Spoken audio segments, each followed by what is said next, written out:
Sorry sa sasabihin ko, pero ang bobo ni Abante. Eh di sana kasuhan mo. So ano yan, mas kailangan pang idaan, mas unahin pang idaan sa sa hearing nyo kaysa dun sa korte. Eh sabi nyo, nasa batas yan na bawal yung ginagawa. So bakit korte ka ba? Para dyan pag-usapan niyang mga ganyang bagay. Alam nyo kung sino yung totoong fake news? Ha? Oh. Sino yung pinakatotoong fake news? Baka may papanood ako sa inyong video. Kung sino yung pinakatotoong fake news, baka magulat ako. Kayo, kaya ito, may hamon ako sa inyo. Sana makita nyo rin tong video na to at sabihan nyo rin siya na huwag kang ganyan, fake news ka. Ito, panoorin ho natin yung video na yun. You go to any human rights advocate, there's nothing that we did. Lahat ng pumasok na pulis, hindi armado. Walang baril, kahit isa. Hindi kami gumamit ng tear gas. Wala kaming ginawang ganun. So anong human rights violation? Galit kayo sa fake news. Pero yung ultimong presidente, nagpi-fake news. Balita natin yan. Yes. Stay put lang po kayo dahil malupit ang week na ito dahil nagsimula na yung unang na-postpone na hearing, mga partners. Ng Congress. Ng Congress patungkol sa fake news daw. Ito Yan. kasi ang issue kasi dito.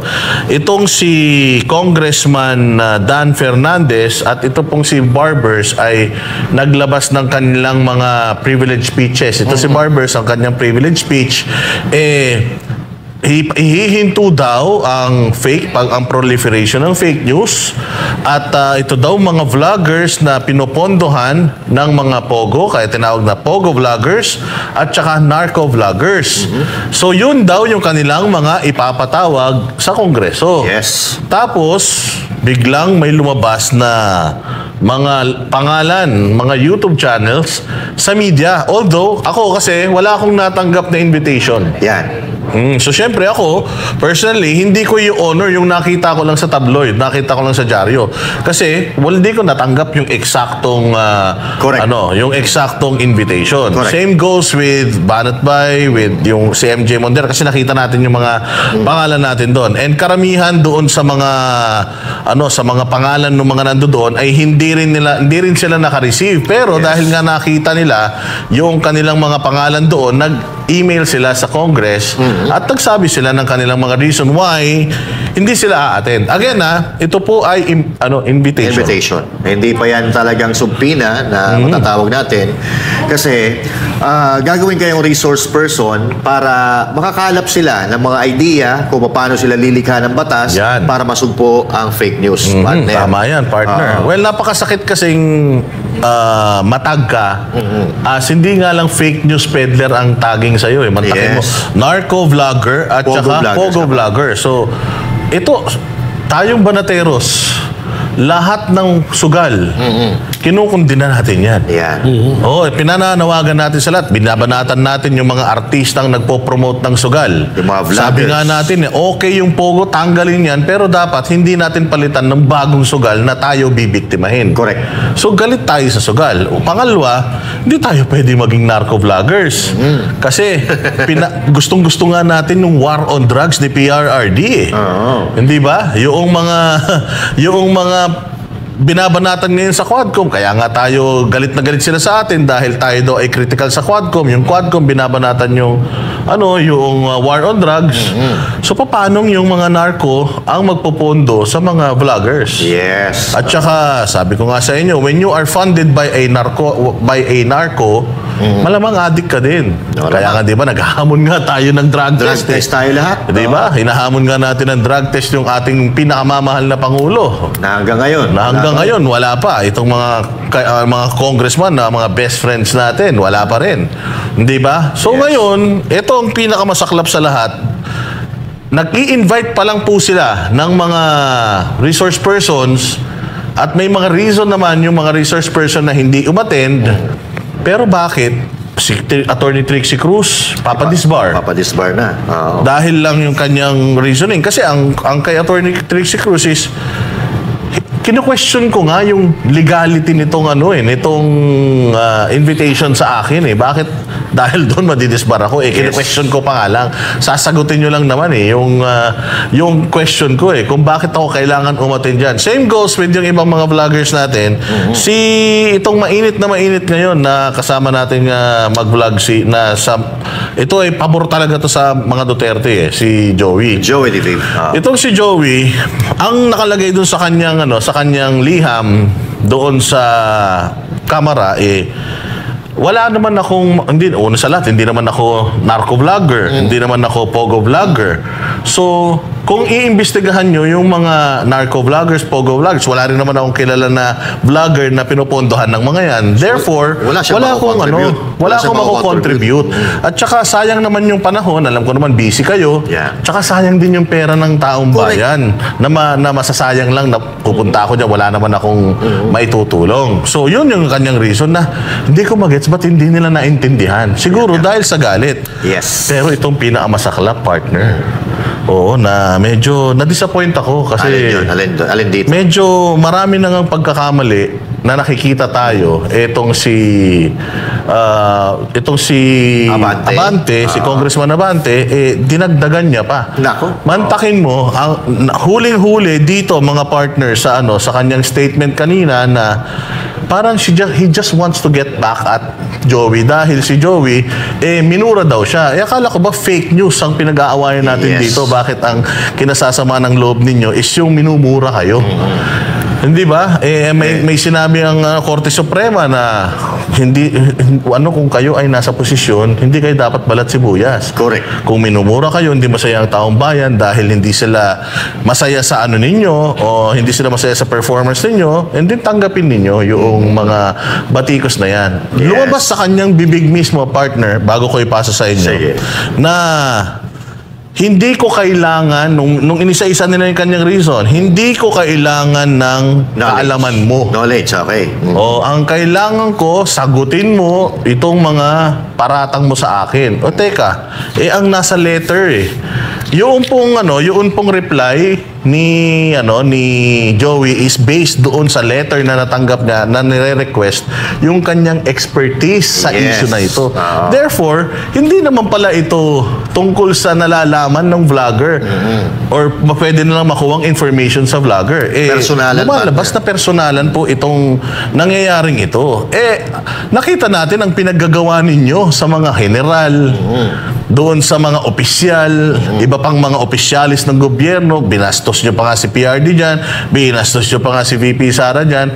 What more pa kaya kaming mga normal na tao lang? Yes. Tapos sasabihin ni Congressman Barbers na akala ko pa naman matatapang kayo. Bakit hindi kayo dito maglabas ng tapang? Grabe. Hindi kami pwedeng dyan maglabas ng tapang kasi yes or no lang naman ang pwede mong isagot dyan Teritoryo nila yan. Tapos teritoryo. Kaya nyo nga kami dinadala dyan kasi hindi nyo kami kaya sa playground namin So bakit hindi tayo dumaan doon sa tamang proseso at sa tamang playground na pantay-pantay tayo ng kapangyarihan?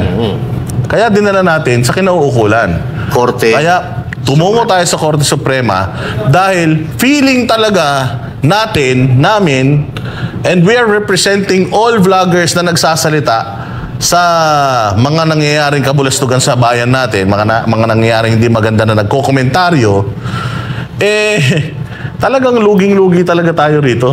Yes. Luging-lugi tayo rito. Ang sinasabi kasi nila, lugi sila sa amin, kaya doon nila kami dadalhin. Pagdating doon, anong pwede nilang gawin sa amin? Hindi naman namin sila pwedeng ikulong.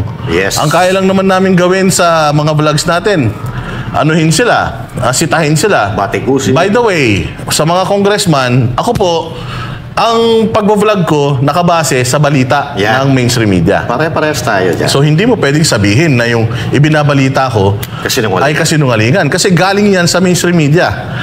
Galing yan sa mga malalaking mainstream media, nire-reactionan ko. Now, yung reaction ko, kung hindi pasok sa'yo, panlasa mo, huwag ka na manood sa akin. The reason why pinanonood kami ng daan-daan libong mga subscribers namin is because pare-parehas kami ng opinion, pare-parehas kami ng nakikita, pare-parehas kami ng nararamdaman. Yes.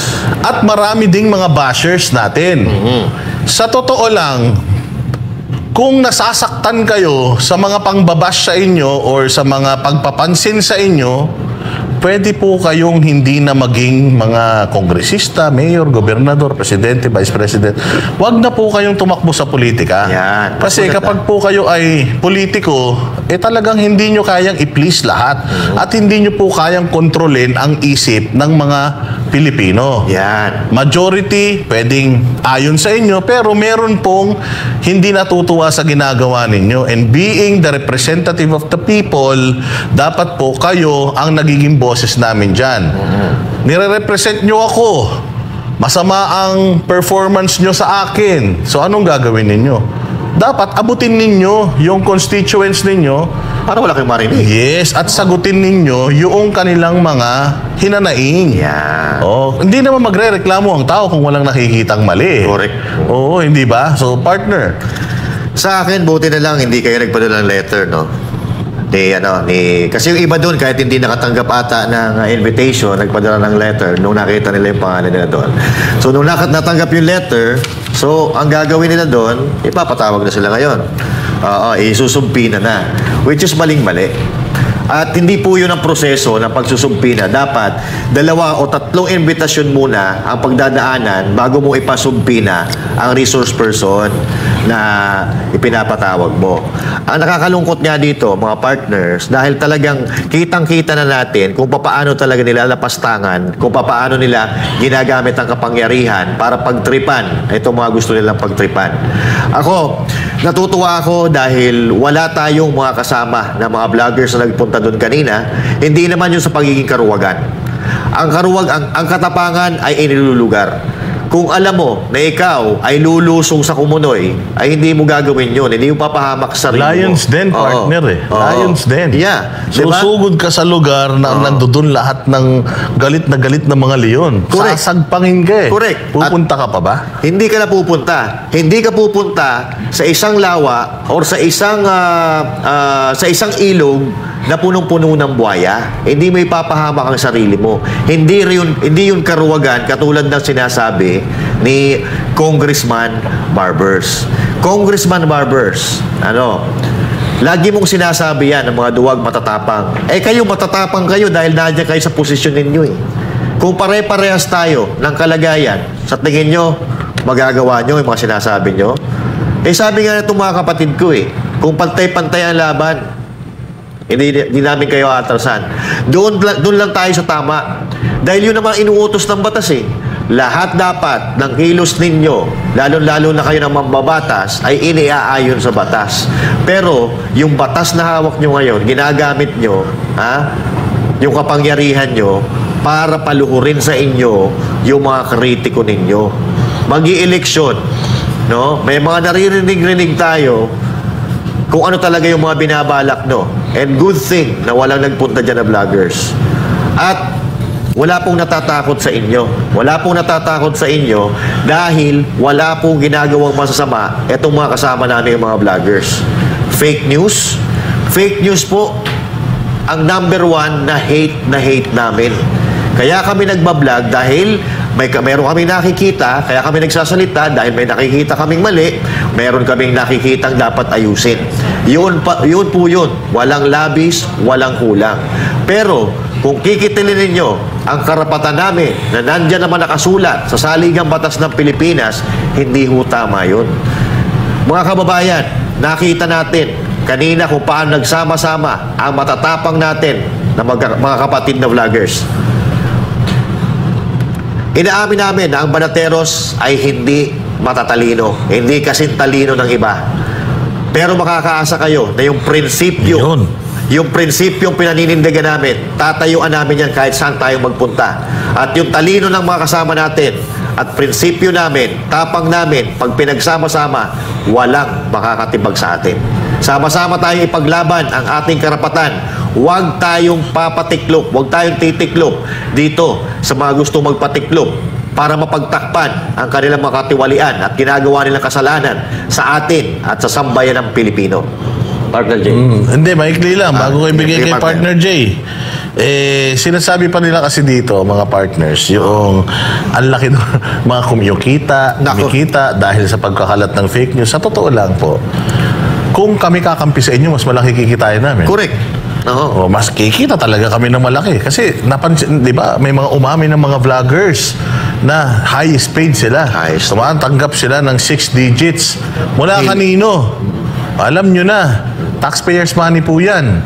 Umamin po yung vlogger na yan. Yes. O, ba't hindi nyo pinatawag yung vlogger na yan? Yes. O, hindi ba? Ba't hindi nyo pinatawag yung vlogger na yan na umamin na siya daw yung highest paid sa lahat ng mga vloggers?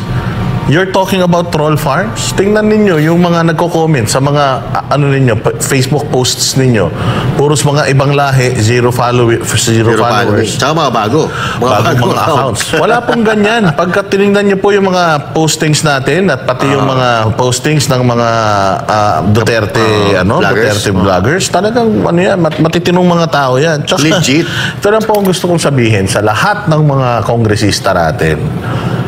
At sa lahat ng mga magtatangka na patahimikin tayo, 2 presidente po ng Pilipinas ang inupo ng vlogger.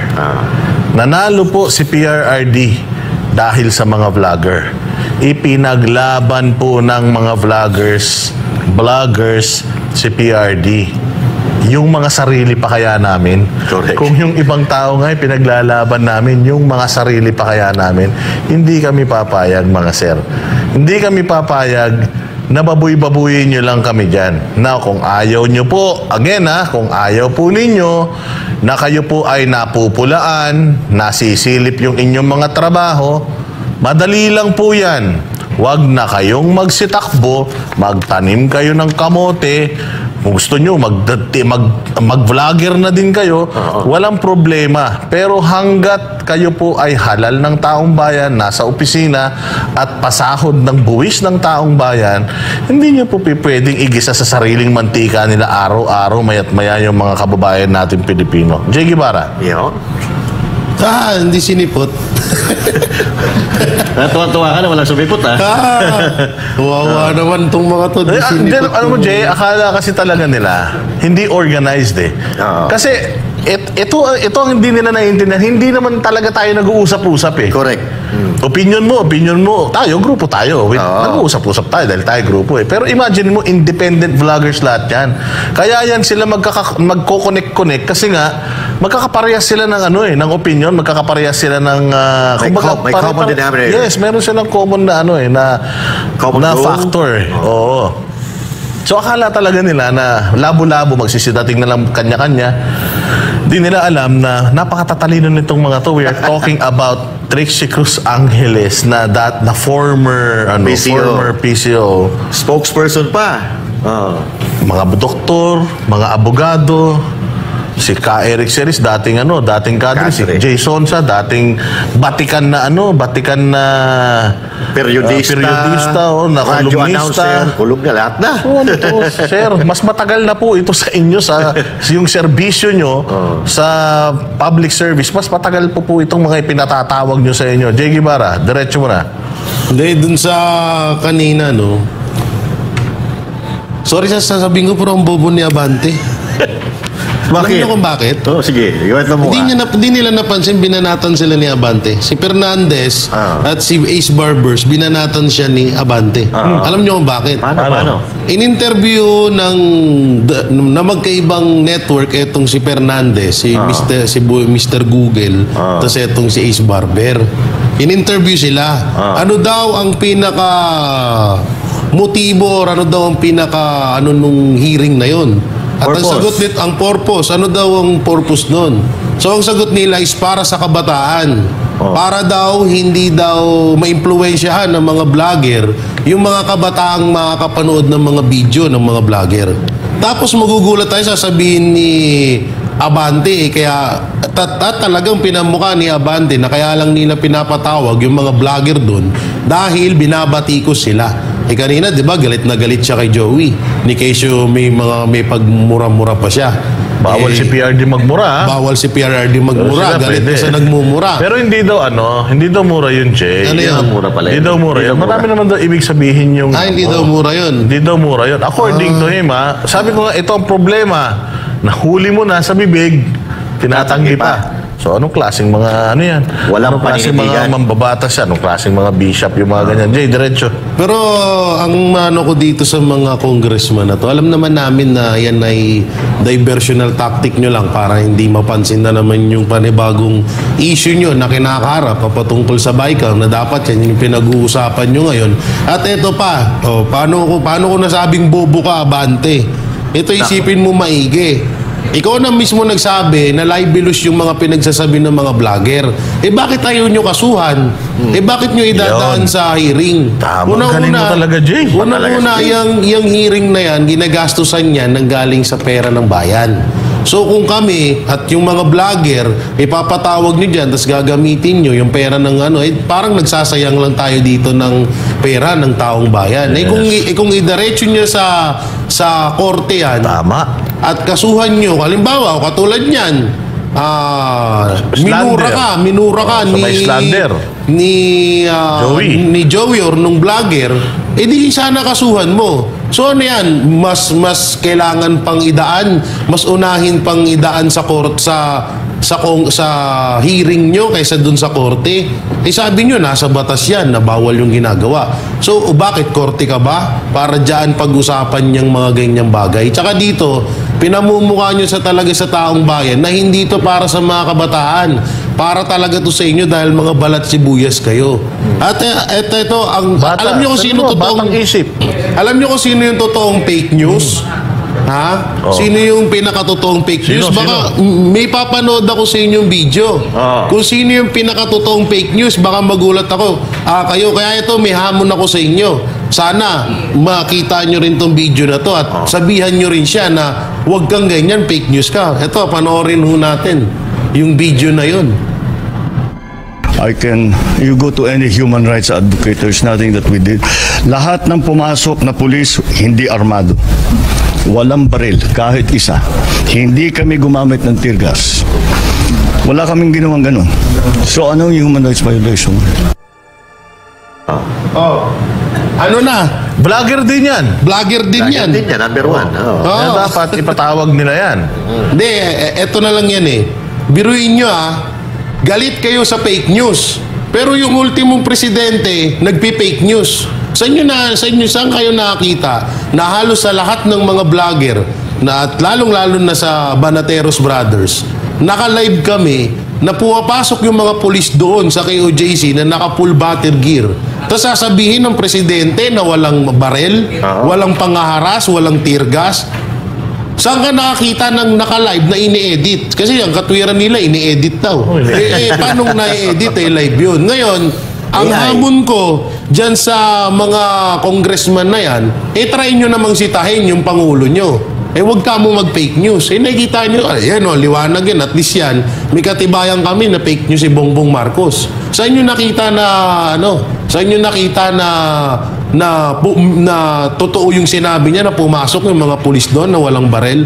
Kalukuhan yun. Kaya bago nyo kami sitahin na nagpe-fake news kami sa mga YouTube channel namin, unahin nyo muna si Presidente Bongbong Marcos. 20 pesos na ba kilo ng bigas, Jay Guevara? Yun pa isa. Hanggang ngayon, hindi pa 20 pesos ang kilo ng bigas. Saka yung hamon mo kay Barbers, yung matapang. Matapang si Barbers Yun pa pala. Di ba, Barbers, matapang ka? Yan. Anak ng teting naman, Barbers, Matapang ka, hamunin mo si Marcos. Fake news. Tsaka ito. Drug test, hamunin niya. Yun pa. Tsaka ito pa, matapang kayo, di ba, mga Congress? Kasi, di ba, sabi mo, duwag kami? Sige nga, try nyo pag-usapan dyan sa hearing nyo about sa BICAM. Yun. Hindi, pustahan tayo. Kung talagang matapang kayo. Kung talagang matapang kayo, Alamin nyo kung sino yung pumirma. Hindi, alamin nyo kung sino nag-fill in yung the blank. fill in the blank. Ito ba, pag-usapan nyo yung sa BICAM, pag-usapan nyo yung sa confidential fund ng Office of the President, pag-usapan nyo yung about sa flood control, yan, pag-usapan nyo lahat yan. Try ko lang kung matapang kayo. Ayun. Ngayon, pag hindi nyo nagawa yan, duwag kayo. Ayun, pasok. Tapos Magaling standing talaga ovation ni ako kay Jay. Iba talaga. Ibang klase for mayor. Pero alam ayan. mo, Tama. ito, hubaran na natin ang maskara itong mga to, Yes, partner. let's unmask the devil. Let's unmask the beast. The beast pala. Sino ba sa tingin ninyo nagpapa-under dito? Ayun. Ito bang